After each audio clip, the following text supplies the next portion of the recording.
Hi, I'm your host Vasco Duarte. Welcome to the Scrum Master Toolbox podcast, where we share tips and tricks from Scrum Masters around the world. Every day, we bring you inspiring answers to important questions that all Scrum Masters face day after day. Hello, everybody. Welcome to our Thursday Success Thursday this week with Nimi Bello. Hey, Nimi, welcome back. Hey, I'm happy to be back. Absolutely. Great pleasure to have you. And we'll talk success in a minute. But before we dive into that, do share with us, what's your favorite retrospective format and why? Okay. So my favorite retrospective format is start, stop, continue. And there's also the organic conversations that sometimes I don't plan for, that just happen. And this is where we say, okay, do I want to have a process or do I want to allow the team to kind of empower themselves to tell me how they feel about the sprints? It's great anyways, but I would definitely say that if you want to drive specific outcomes, I think the start, stop, continue is a good way, especially it helps to get the team talking. You have a specific baseline, what should we start doing? What should we stop doing? What should we continue doing? And if you ask the right probing questions, you'll definitely get the results that you want to get, for sure. And I would say that this one for me is important because it helps to promote actions and also for you to also reflect as well, individually and also as a team to reflect. And is there any tip on facilitating this start, stop, continue that you could share with our audience? Absolutely. I would say that when you're facilitating this, obviously you want to time box this conversation. And sometimes what I do is if there's silence, allow it to be silent. Silence is sometimes good. I think sometimes with Scrum Masters, myself included before in the past, you want to keep talking because those silent pauses are really awkward for you. And sometimes the team is processing. It's okay. And so that's one aspect. Not everybody processes at the same speed. Exactly. What may feel for you as a long pause may be a very quick moment for somebody else. Right. That's one aspect. And then the other thing is there's a lot of things that are not said because there isn't enough silence. Correct. Right? Silence values what's coming next.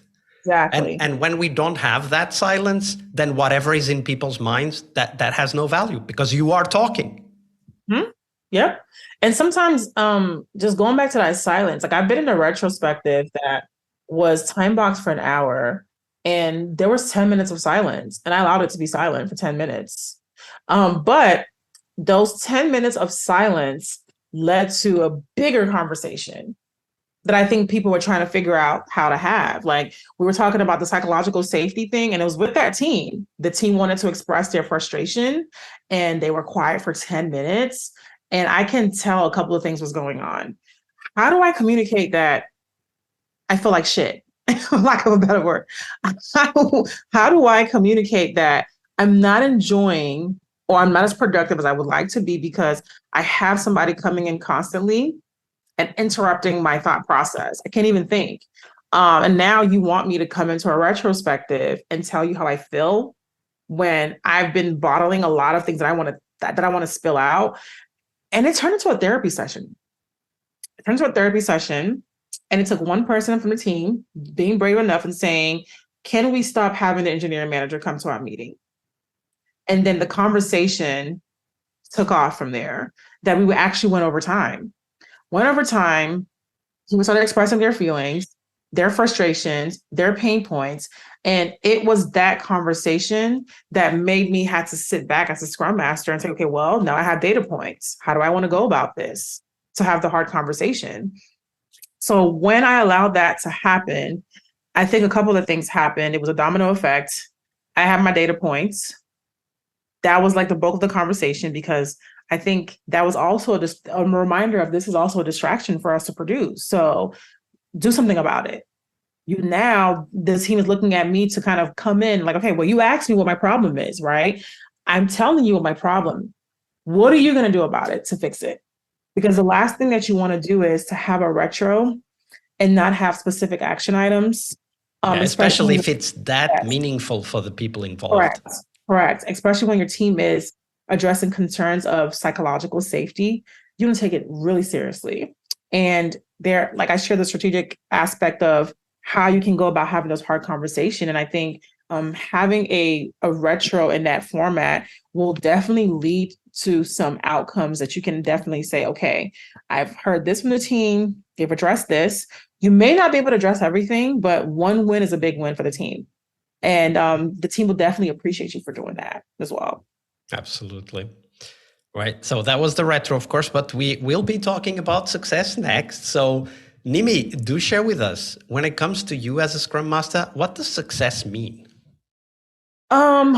I would say that success for me is when the team is continuously improving, they are self-governing themselves.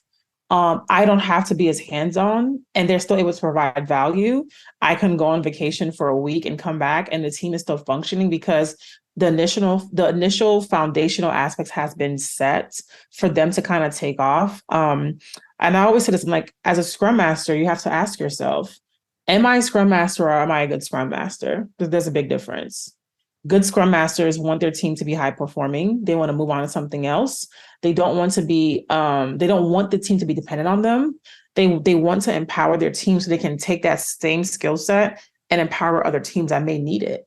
So for me, I would say that success looks like having a team that can definitely stand on their own. And I can look back and just and reflect and just be like, hey, I remember working with engineer at company X. And now we're friends on LinkedIn and he's just saying hello because he enjoyed having me on the team, or just keeps up with me on LinkedIn. And then you still keep those relationships because you just never know where you may cross paths again. Yeah, absolutely. So, of course, you mentioned some things we can look at. For example, you can take off for a few days and see what happens, right? Like that's a very practical experiment for you to run as a Scrum Master when it comes to having a team that can carry their own weight without you being present at all times. But when you think about your own personal reflection as a Scrum Master, let's say that every Friday when you sit down and you look at the week that just went by and you're thinking about this success definition, what are the questions you're asking yourself? What are the behaviors you're looking for that tell you that, yes, indeed, the team is moving forward towards that definition of success? That definition of success for me, I think looks like when the team is having an obvious disconnect or obvious pain point, and I don't have to be the person to mediate the conversation. They're able to kind of self-govern those conversations, those hard conversations. And if it's on a Friday, it feels great to even hear the team say, oh yeah, I connected up with this person, and we talked about, I know there was a disconnect or miscommunication. Like for example, the product owner who may be initially not heavily involved in the team, seeing their level of involvement without me having to do the constant, hey, have you reached out to the team to do this? Hey, have you done this? When you start seeing the team doing the collaboration without your involvement, I think it's a moment of a pat on the back for yourself, one. And then you kind of just sit down and think and reflect, what can I do for myself to continue to sharpen my skill set so that the next team that I go and work with or I want to empower will definitely get times 10 of what I did with team A over here. So I think for me, that is the big win for me, just seeing the team be able to self-govern and like, yes, I was a part of that journey, part of that. And then you take that, you reflect, you introspect, and then you kind of think about what can I do to actually even better this experience for the next team also. Yeah. And I really like that, what you said, that do you find yourself thinking I have time to improve myself? Because if we don't, then not only is this team going to suffer, the next one is also going to suffer.